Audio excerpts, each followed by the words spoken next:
राम राम जी। त्योहारों की शुभकामनाएं, मुबारकबाद। नव वर्ष है, 11 को हमारी ईद है। ये सब त्योहार हमारे मेल जोल के प्रतीक हैं, भारतीय संस्कृति के हैं और हमारे खास तौर से भारतीय समाज की परंपरा रही है कि कोई त्योहार सिर्फ उनको मनाने वालों तक सीमित नहीं, खुशी चारों तरफ। सब लोग शरीक होते हैं, शामिल होते हैं, खुशी बांटते हैं। तो मुस्कुराहट में देख रहा हूं आपके चेहरों पर। मंच बहुत अच्छा सजा है, बहुत जिम्मेदार लोग यहां मंच पे बैठे हैं। सामने लोग बैठे भी कम जिम्मेदार नहीं है। ये मातृशक्ति जो बैठी है ये कोई कम जिम्मेदार नहीं है, किसी लिहाज से नहीं है। खुद 2 बेटियां हैं और 2 बहनें, कई बुआएं थीं। दादी जी को मैंने देखा एक्शन मोड में। तो घर के फैसले भी और समाज में भी आपकी बहुत बड़ी भागीदारी होने वाली है। ये लोग चाहे ना चाहें होने वाली है। और राजनीतिक क्षेत्र में भी ये सभी पार्टी और राजनीतिक संगठनों के ऊपर बड़ी जिम्मेदारी बनती है कि हिस्सेदारी महिलाओं को ज्यादा से ज्यादा दें, क्योंकि आपको मालूम है कि कानून पास हो चुका। बहुत लोग उसके पक्ष में नहीं थे, बहुत लोग अंदर अंदर विरोध करते थे, लेकिन वो कानून बन चुका है। तो भारतीय समाज को, मतदाताओं को अपने आप को तैयार कर लेना चाहिए कि एक नई क्रांति राजनीति में आने वाली है और महिला शक्ति मंच पे, हर स्तर पे मंच को सुशोभित भी करेंगी और समाज के लिए काम भी करेंगे और कल्याण में अपना योगदान भी देंगे। मैं अशोक जी को, जो हमारे प्रभारी हैं इस लोकसभा कैंपेन के, पूरे तरह से कमान उनके हाथ में है और बीजेपी और लोकदल उठा रहे हैं और हमारे पूरे लोकसभा क्षेत्र के तमाम विधायक, पूर्व विधायक, दोनों दल के वरिष्ठ और हमारे एनडीए के गठबंधन दल के कार्यकर्ताओं का नमन करता हूं। सारी बात तो डॉक्टर राजकुमार जी ने कह दी और उनके आगे कोई स्क्रिप्ट, कोई कागज तो था नहीं, जो दिल में आई थी बात कर।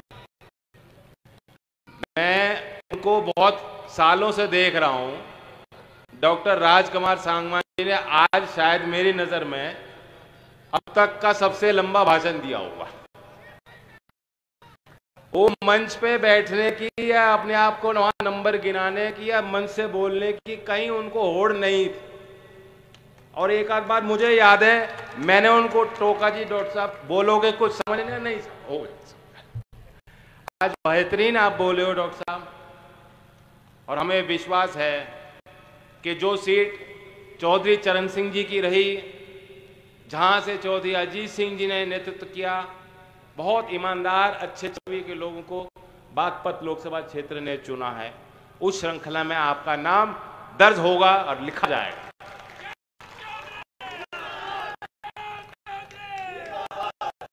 मुझे ये भी बताना चाहिए कि हमने एक नया अलायंस किया। बहुत लोगों को तो अच्छा लगा और कुछ लोगों को समझ नहीं आया होगा, और जो विरोधी हैं वो तो विरोधी हैं। वो मैं यहां तब विरोध करेंगे, वहां था तब विरोध करेंगे। आज एक और अच्छी योजना सरकार लाई है और वो है जो कामगार के लिए 13,000 करोड़ की लागत। सितंबर 2023 में पीएम विश्वकर्मा जो लॉन्च हुई, बेहतरीन योजना। 18 ऐसे ट्रेड उन्होंने उनकी पहचान करी। नाई है, कुम्हार है, लोहार है, सुनार है, मूर्तिकार है, कोई माला बनाता है, कोई नाव बनाता है, कोई बच्चों के लिए खिलौने बनाते हैं।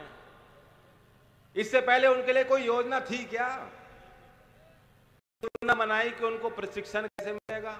जब प्रशिक्षण हासिल करेंगे तो उनको सीधा उनके खाते में भत्ता मिलना चाहिए, और प्रशिक्षण हासिल करने के बाद उनको मार्केटिंग सीखनी है, उनको ब्रांडिंग सीखनी है, उनको पैकेजिंग सीखनी है, उनको लोन लेना है, उसके लिए योजना बनी। मैं नहीं कहता इस योजना की जानकारी भी लोगों को अभी नहीं होगी। तमाम ऐसी बड़ी बड़ी योजना चल रही हैं।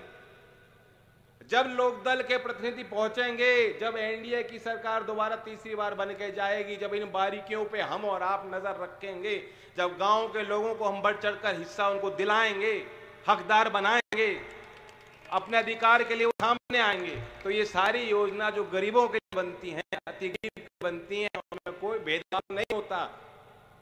विश्वकर्मा योजना चल रही है तो सभी जातियों की बात है, कामगार की बात है। चौधरी अजीत सिंह जी ने कामगार के नाम से दल बनाया था, लोक दल का वो अगन हिस्सा है। उस कामगार को सम्मान और इज्जत दिलाने के लिए योजना का एक उदाहरण मैंने आपको दिया। जब आप सरकारी फाइल देखोगे, दस्तावेज देखोगे, ऐसी तमाम योजनाएं चल रही। हमें चाहिए मजबूत वकील। मैं पार्लियामेंट में अकेला लोक दल का नुमाइंदा हूं और मैं जानता हूं डॉक्टर सांगवान जी का बहुत लंबा अनुभव है, वो आपको कह पाएंगे जी मैं अभी मुझे जानकारी नहीं है, ऐसा नहीं है। 40 साल में उन्होंने छात्र की समस्याएं देखी और उसका समाधान किया। कहीं सिंचाई की दिक्कत किसान की आई, कोई सड़क पे विवाद हो गया कि वहां सड़क बननी और लोग खेत नहीं देना चाह रहे, कहीं चकबंदी की दिक्कत आई तो वहां भी गांव में जाके सबको बैठा के समझाने के समाधान के लिए प्रयास किए। कहीं अधिकारी ने शोषण किया किसी गरीब आदमी का, उसके साथ भी चल के गए हैं। और यहां कितने ऐसे लोग हैं, जब मैंने टिकट दिया कितने लोग मेरे पास मिलने आए, कहा सांगवान जी को दिया, मैं कहा हाँ, कहा सच्ची, मैं कहा दे दिया।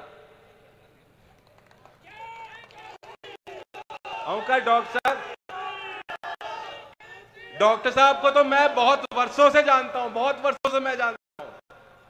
जो जितने बुजुर्ग हैं बैठे यहां, सबने मुझे आके कहा डॉक्टर साहब को तो मैं बहुत वर्षों से जानता हूं।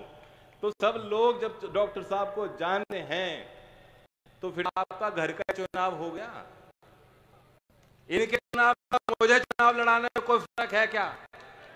इनको चुनाव लड़ाने में और अपने आप को, अपने घर के किसी सदस्य को चुनाव लड़ाने में कोई फर्क है? तो फिर कोई कसर छोड़ना मत, कोई कमी मत छोड़िएगा। मैं बीजेपी के कार्यकर्ताओं के लिए, चूंकि यहां हम उनसे मांग रहे हैं, दूसरी जगह कुछ थोड़ी बहुत हम उनको दिला रहे होंगे, बट यहां हम उनसे मांग रहे हैं। तो लोकदल के लोग जितने भी हैं, बीजेपी के कार्यकर्ताओं का अपने से ज्यादा सम्मान रखना।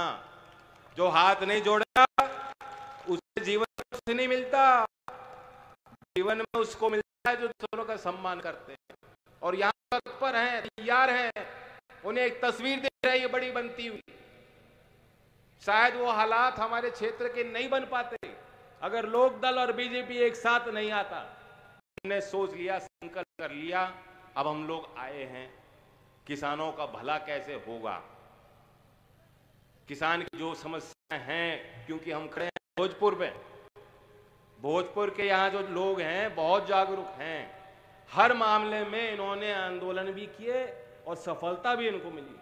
भूमि अधिग्रहण को लेकर यहाँ हमने मीटिंग करी, शायद इसी स्थान पर मेरी भी बैठक हुई थी जब हमने यात्रा। हाईवे बन गए, विकास हो गया, उस विकास से यहाँ के लोग वंचित ना रह जाएं, ये लड़ाई भी भोजपुर के किसानों ने लड़ी है। तो उनकी उस लड़ाई का सम्मान रखते हुए और किसानों के जो आंदोलन देश भर में रहे, जो उनकी मुख्य मांगे हैं, दाम को लेके, रोजगार को लेके, उनकी इज्जत हमेशा लोकदल का